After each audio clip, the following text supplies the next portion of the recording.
इस वीडियो में आप सीखेंगे कि अगर आपके पास एक राइट एंगल ट्राइंगल हो, ये एक राइट एंगल ट्राइंगल है क्योंकि एक एंगल इसका 90 डिग्री है, इसके अंदर एक इन सर्कल बना है जिसको हम अंतःवृत्त भी कहते हैं। इसका रेडियस कैसे फाइंड करें, इसकी त्रिज्या कैसे ज्ञात करें, यह आप इस वीडियो में सीखेंगे। तो देखिए, इस वीडियो में मैं आपको इसका शॉर्टकट ट्रिक बताऊंगा और मैं शॉर्टकट ट्रिक से ही शुरुआत करूंगा। अगर आपको इसका रेडियस बताना है तो उसका सीधा सा फॉर्मूला है। देखो, ये है परपेंडिकुलर, ये है बेस और ये है हाइपोटेन्यूस। ठीक है, लंब आधार कर्ण। तो आपको करना क्या है, इन दोनों को प्लस कर देना है और उसमें इसे माइनस कर देना है और 2 से कर देना है, इसे डिवाइड और आंसर आ जाएगा। अब परपेंडिकुलर तो हमारे पास है 3, बेस है 4, इसकी हमें हाइपोटेन्यूस यानी कर्ण पता नहीं है। तो आप जानते हैं पाइथागोरस थ्योरम से आराम से हम इसे निकाल सकते हैं। तो ये हो जाएगा 3 स्क्वायर प्लस 4 स्क्वायर और ये 25 हो जाएगा और इसका स्क्वायर रूट 5 हो जाएगा। तो ये है 5 सेंटीमीटर। तो यहां पे ये रख देंगे 5/2 और ये 7 माइनस 5 होता है 2/2 इज 1 सेंटीमीटर। तो रेडियस जो आ गया ये 1 सेंटीमीटर है। यह है शॉर्टकट ट्रिक। लेकिन अगर आप ये जानने के लिए उत्सुक हैं, इंटरेस्टेड हैं कि ये फॉर्मूला बना कैसे है, तो आप आगे इसका सोल्यूशन देखिए। देखिए, उसके लिए आपको 2 कॉन्सेप्ट पता होने चाहिए। पहली बात तो यह है कि जब हमारे पास कोई सर्कल होता है और सर्कल पे बाहर से आप टेंजेंट ड्रॉ करते हैं, तो एक पॉइंट से 2 टेंजेंट ड्रॉ कर सकते हैं। एक टेंजेंट ये है और एक टेंजेंट ये है। ठीक है, यहां पे हम इसको लेंथ ऑफ टेंजेंट कहते हैं। अगर ये पॉइंट P है, T, और ये पॉइंट S है, तो 2 टेंजेंट, एक PT हो गया, एक PS हो गया। ये दोनों इक्वल लेंथ के होते हैं, इनकी लंबाई बिल्कुल सेम होती है। दूसरा यह है कि अगर आप जिस पॉइंट पे टच कर रहे हैं उसको सेंटर से कनेक्ट कर दो तो ये 90 डिग्री का एंगल बनता है। This is 90 degree, this is also 90 degree. ये दोनों आप ध्यान में रखिए। अब इस पे आते हैं वापस। देखिए, यहां से टच कर रहा है, अगर आप इसको इससे ज्वाइन करते हैं और इससे ज्वाइन करते हैं तो ये तो 90 डिग्री है। क्यों? क्योंकि ये टच कर रहा है यहां से और ये रेडियस है, तो ये 90 डिग्री और ये भी 90 डिग्री है और ये पहले से 90 क्वेश्चन में गिवन है। 3 एंगल 90 है तो ये अपने आप 90 बन जाएगा। ओके, तो इस वजह से क्या होगा, या तो ये रेक्टेंगल है या स्क्वायर है। अब ये भी रेडियस है और ये भी रेडियस है, तो बिकॉज दोनों साइड इक्वल हैं, ये भी रेडियस ये भी रेडियस, ये चारों साइड इक्वल हो गई, इस वजह से ये बन गया एक स्क्वायर। तो कहने का मतलब ये है, बिकॉज ये एक स्क्वायर है तो बिकॉज ये आर है तो ये भी आर होगा और ये आर है तो ये भी आर होगा। तो हमें ये मिल गया है कि ये आर है रेडियस। इतना समझ आ गया। अब अगर इसका जो बेस है ये पूरा बी है और मुझे ये तो आर है, तो इसमें अगर मैं केवल यहां से और यहां तक लिखूं, केवल इतना हिस्सा, तो क्या होगा, तो ये हो जाएगा बी माइनस आर। आप समझ रहे हैं।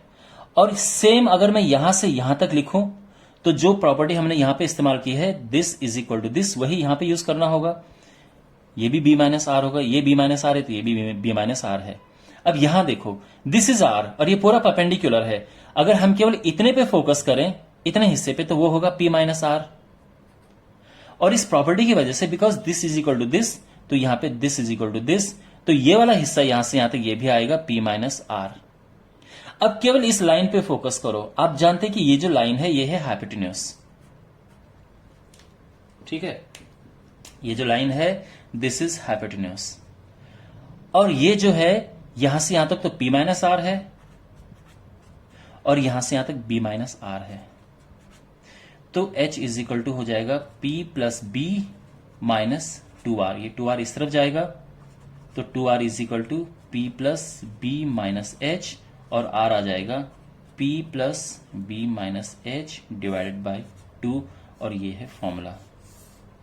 एंड फाइनली, अगर आप क्लास 10th के स्टूडेंट हैं और आपको इसका रेडियस फाइंड करना है तो एग्जैक्टली आपको किस तरह से इसे लिखना चाहिए मैं आपको बताता हूं। तो यहां पे आप लिखेंगे let the radius be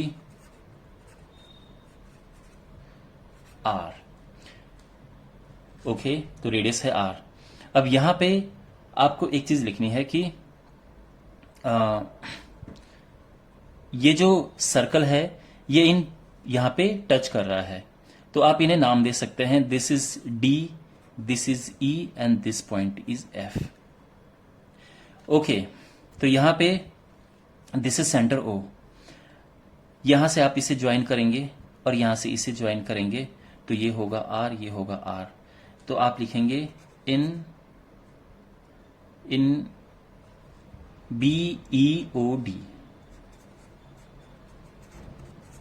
in BEOD angle ODB is 90 degree. और इसका रीजन लिखेंगे आप as AB is a tangent. इसके अलावा angle OEB 90 degree, same reason. Angle B 90 given, therefore angle O is also 90 degree, therefore BEOD is a either square or a rectangle, but it is a square since DO is equal to OE। now इस वजह से क्या होगा, because अब ये R और ये R हो गया और हमें पता चल गया कि ये इस तरह से है, तो यहां पे जो ये है इसको आप R ले लेंगे और ये R है, यानी you can write that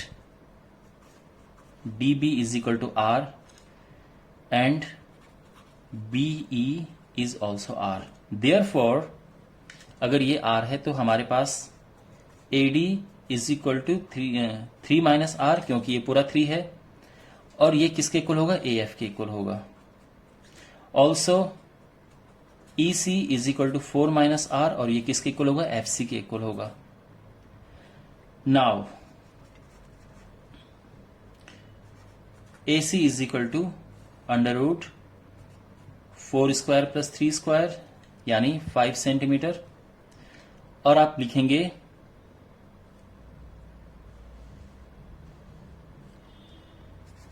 AC is equal to AC is equal to AF plus FC। AC है 5, AF जो है वो है 3 माइनस R, और जो FC है दैट इज 4 माइनस R। तो यहां पे ये हो जाएगा 5 is equal to 7 minus 2R, और ये 2R इस तरफ आएगा तो 2 आ जाएगा, और इस तरह से R is equal to 1 centimetre. तो if you are a class 10 student तो आपको एग्जैक्टली ऐसा करना है जैसा मैंने लिखा है।